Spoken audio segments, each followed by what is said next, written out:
gửi lá thơ cho anh chị em đến, công thức nấu cơm ngon ví dụ đi, anh chị em cầm cái lá thơ xong, các anh chị em dòm vô, anh chị em nào chết rồi, viết bằng ngôn ngữ khác rồi, không phải ngôn ngữ của mình, thì anh chị em coi như cái này không có giá trị gì hết, cái lá thơ này không có giá trị gì hết, tại vì viết bằng ngôn ngữ khác. Thì ngược lại cái tế bào chúng ta cũng vậy, khi mà chúng ta truyền tải thông tin đến tế bào thì việc đầu tiên là chúng ta phải biết tế bào nó ở trong cái tần số nào, và những tín hiệu nào tế bào nó có thể thu nhận được và nó có hiểu được. Đó là chú trình bày với anh chị em cái trạng thái để chúng ta gửi thông tin cho tế bào là trạng thái của tần số +1/1. Và tần số +1/1 này đòi hỏi anh chị em chúng ta phải hiểu cách để chúng ta điều chỉnh cái tần số đó, dựa vào hai cái chữ đạo đức mà chú trình bày với anh chị em thường xuyên đó, và dựa vào 5 yếu tố tình thương, thì chúng ta tạo ra được một cái tần số im dịu, cực im dịu cho mình, là im dịu nhất, là không còn im dịu hơn nữa. Tại vì não bộ chúng ta được thiết kế dàn dựng với những tần số đó rồi. Thì lúc mà chú làm việc với nhà khoa học bên đất nước Hoa Kỳ này, thì bà hỏi chúng tôi đã làm việc ngày đêm, chúng tôi không bỏ biết bao nhiêu thời gian trong lĩnh vực này và biết bao nhiêu công sức cũng như tiền bạc trong lĩnh vực này để chúng tôi liên hệ tới tế bào, là muốn biết tế bào nó cần cái gì và mình làm cái gì cho tế bào. Thì dinh dưỡng tế bào cho tế bào thì nhà khoa học biết rồi, phải bỏ nhiều protein vô, tiết đường vô để cho tế bào nó ăn, rồi khi mà nó ăn xong thì nó kia nó làm việc thì nó lại không hiểu, nó không hiểu nhà khoa học muốn nói cái gì. Và cái năng lượng mà được đưa qua cái dạng thức ăn cho tế bào cũng không phải là cái phần năng lượng là đạt chuẩn của nó nữa. Vì vậy tế bào làm việc với cái công suất bình thường. Trong cơ thể chúng ta lấy tế bào ra chiết nuôi tế bào, thì tế bào cái sức sống của tế bào nó vẫn ở trong cái vị trí đó, nó không lên được. Thì chú đã trình bày với anh chị em trong suốt những thời gian vừa qua đó, con người chúng ta, cái tế bào của chúng ta nó bị hoạt động với một cái chỉ số không được nâng cấp. Nhưng tiến trình sự sống của con người luôn luôn lúc nào cũng thay đổi. Thí dụ như thời tiết thay đổi, độ nóng lạnh thay đổi, thì cơ thể chúng ta phải được nâng cấp lên để chúng ta phù hợp với cái thời tiết đó, phù hợp với cái không gian thời gian đó. Nhưng mà rất tiếc là nhân loại chúng ta không hiểu ra cái nguyên tắc này, cũng như không thể thực hiện được cái dự án này. Thì chú mới nói với bà ấy rằng cái não bộ chúng ta có dư những chức năng đó để làm việc.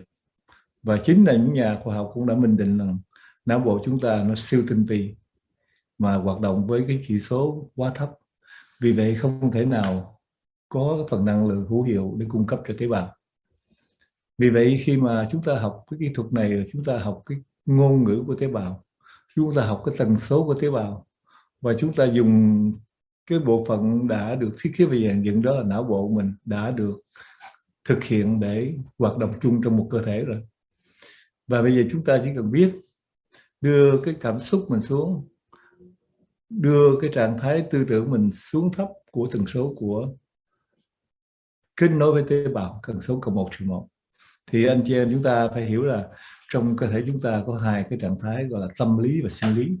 Thì tâm lý và sinh lý nó tương quan với nhau rất là mật thiết. Và khi chúng ta giận thì cơ thể chúng ta nó khác ạ. Khi chúng ta buồn nó khác ạ. Và khi chúng ta hạnh phúc thì tế bào chúng ta nó khác, cơ thể chúng ta khác. Vì vậy cái cách mà chúng ta học với ngôn ngữ của tế bào là cái trạng thái của chúng ta hạnh phúc và vui vẻ. Và hạnh phúc và vui vẻ thì chúng ta phải tìm ở đâu? Tìm vào tình thương yêu. Và khi chúng ta tìm vào tình thương yêu, trong những yếu tố mà chú đưa ra cho anh em đó là phải biết yêu thương mình, phải biết yêu thương gia đình, yêu thương cộng đồng, yêu thương nhân loại, vân vân. Thì khi chúng ta yêu thật, chúng ta thương thật, chúng ta làm với cái sự hiểu biết của lý trí mình, chứ không phải chúng ta nói là tôi thương có nhiều hình thức thương, rất là nhiều cái kỹ thuật thương. Thì chúng ta thương như thế nào để chúng ta có lợi? Đó là cái điều mà tất cả anh chị em phải cân nhắc cho đúng để chúng ta thương yêu trong cái lợi ích. Cũng có nhiều người thương yêu, anh chị em thấy đó, gia đình thì vợ chồng cũng thương vậy mà cãi vã nhau suốt ngày. Nhưng mà cũng có những gia đình thương yêu nhau, chăm sóc nhau, hạnh phúc với nhau từng ly từng tí. Từng cái niềm vui đi dạo trên phố tay trong tay, từng cái niềm vui đi ngoài bãi biển, hai người đi gần kề với nhau, hạnh phúc với nhau, thông cảm với nhau, không có cái gì gọi là lo lắng hết. Hít những hơi thở trong lành, rồi hạnh phúc từng giây từng khắc. Đó là cái hạnh phúc thật sự của con người mình đó. Nhưng tại sao chúng ta lại để chúng ta rơi vào cái trạng thái quá căng thẳng, đầu óc chúng ta nghĩ những sự việc mà chúng ta cho rằng đúng nhưng mà thực hiện thì không hiệu quả.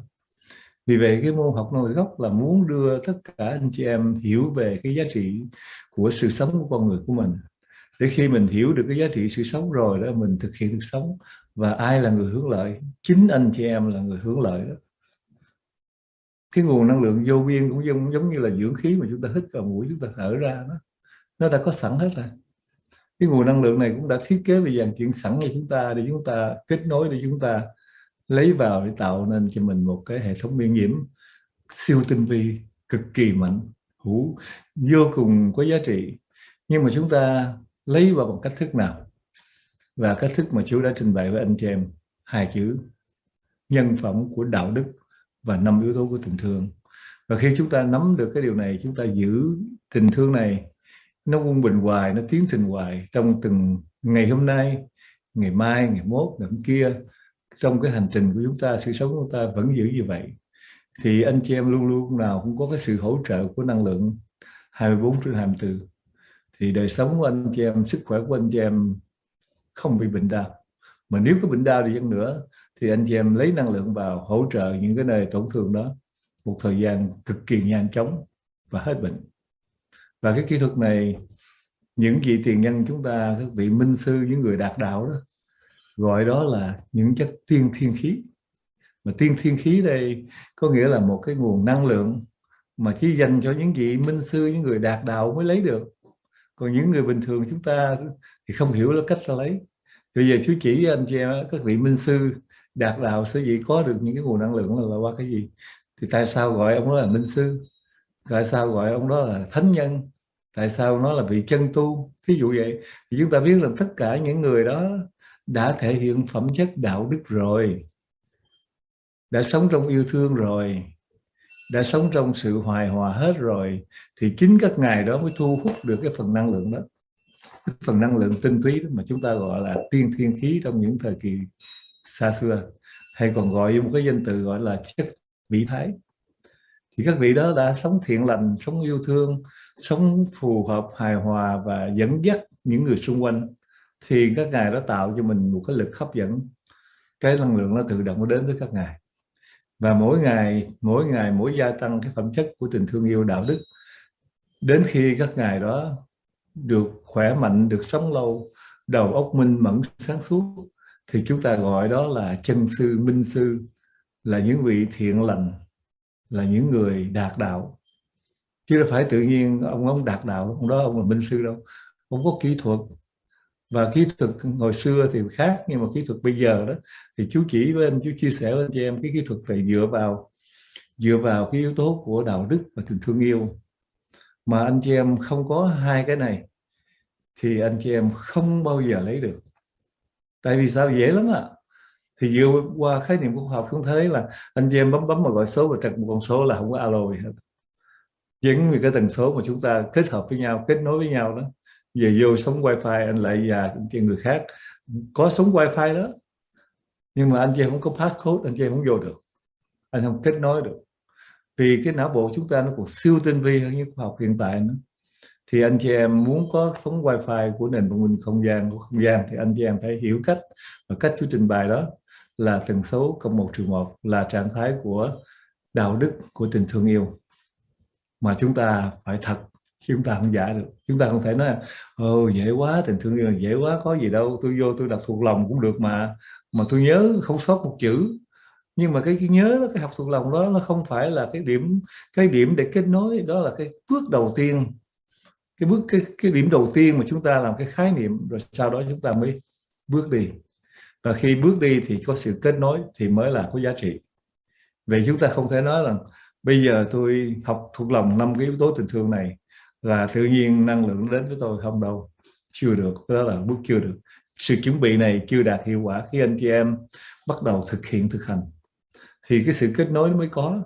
Và khi có sóng wifi rồi thì anh chị em truyền tải năng lượng cho tế bào của mình, truyền tải cho những người thân thương của mình là có hiệu quả ngay. Còn nếu không có là không có gì cả. Chúng ta không thể giả vờ được trong lĩnh vực này. Và chú mong rằng anh chị em bước vào năng lượng gốc thì anh chị em phải hiểu thật rõ kỹ thuật này để anh chị em đạt được những lợi ích mà những anh chị em đi trước đã thành công. Những anh chị em đã chia sẻ với anh chị em những công thức, năng lượng gốc chia sẻ những công thức, những anh chị em học hỏi, chia sẻ với anh chị em những sự thành công. Và anh chị em theo những sự việc này, anh chị em tiếp tục cân nhắc, học hỏi, để rồi anh chị em cũng sẽ được thành công. Và chú mong là anh chị em sẽ thành công còn nhiều hơn nữa những anh chị em đi trước nữa. Tại vì những anh chị em trước khó khăn lắm, phải phải cân nhắc, phải học hỏi, rồi phải mất nhiều thời gian hơn để đạt được một cái sự gọi là tin tưởng. Vì nó mới quá. Kiến thức nền văn minh không gian mang vào quả địa cầu này với sự học hỏi mà các vị đó đã dạy cho chú trong thời gian mà bắt đầu khi chú học đến đi, chú hướng dẫn đến giờ chỉ vỏn vẹn mới có 7 năm thôi. Mà trong hành trình 7 năm thì những năm đầu tiên thì rất ít người học. Cho đến thời điểm bây giờ thì những anh chị em đến với năng gốc hiểu rõ ràng hơn và có thể đón nhận năng gốc một cách thoải mái hơn. Chính vì vậy sẽ mang lại cho anh chị em rất nhiều những lợi ích. Mà những điều mà chú hướng dẫn anh chị em là đã thành công rồi. Chú đã thực hiện, thực hành đã thành công rồi, chú mới chia sẻ cho anh chị em. Còn nếu chưa thành công là chú không bao giờ chia sẻ anh chị em đâu. Thành ra anh chị em đừng có quan ngại là học cái này nó sẽ bị cái này, bị cái kia, bị hết bệnh. Anh chị em nhớ giùm chú nha. Cũng bị vậy, người ta nó bị này bị kia nữa nhưng mà tôi bị hết bệnh. Nói vậy cho nó vui. Còn những người, một số người khác thì quả thật là chúng ta đừng có trách, thì tại vì họ không hiểu cái kỹ thuật này quá mới. Cũng như bây giờ anh chị em, những người mà đã sử dụng công nghệ iPhone số 11, 12, anh chị em đưa cái 13, 14 chưa chắc gì họ biết xài. Phải có một cái chuyên gia kỹ thuật chỉ dẫn, hướng dẫn những cơ bản rồi mới biết xài. Và cái năng lượng gốc này nó đi vượt cái thời gian của kiến thức của khoa học, vượt thời gian của kiến thức của xã hội. Vì vậy anh chị em bỡ ngỡ, anh chị em hoài nghi, anh chị em lo lắng, anh chị em hoang mang, đó là chuyện bình thường. Nhưng mà trước khi anh chị em bước vào năng gốc thì anh chị em học hỏi cho nghiêm túc, hiểu cho thật rõ và cân nhắc những điểm ưu khuyết. Và chú sẵn sàng để hướng dẫn, để chia sẻ với anh chị em những ưu khuyết điểm như thế nào để tất cả anh chị em có thể đạt được những cái kỹ thuật, đạt được cái lợi ích lớn nhất là cải thiện vấn đề sức khỏe của mình, cũng như giúp cho gia đình của chúng ta, mọi người được sức khỏe. Đó là cái hạnh phúc ngay trong thời khắc này mà chúng ta có thể làm được. Và chúng ta cũng có thể dùng cái tình thương yêu này chia sẻ với những người xung quanh của chúng ta, người thân trong gia đình chúng ta, bạn bè của chúng ta. Mà chú đã trình bày với anh chị em đó, nguyện vọng và điều mà chú mong muốn là chia sẻ cái hạnh phúc này đến với tất cả các bạn, đến anh chị em, để anh chị em được hạnh phúc, anh chị em được khỏe mạnh, và những người thân thương của chúng ta cũng được khỏe mạnh và hạnh phúc như mình vậy. Rồi bây giờ chú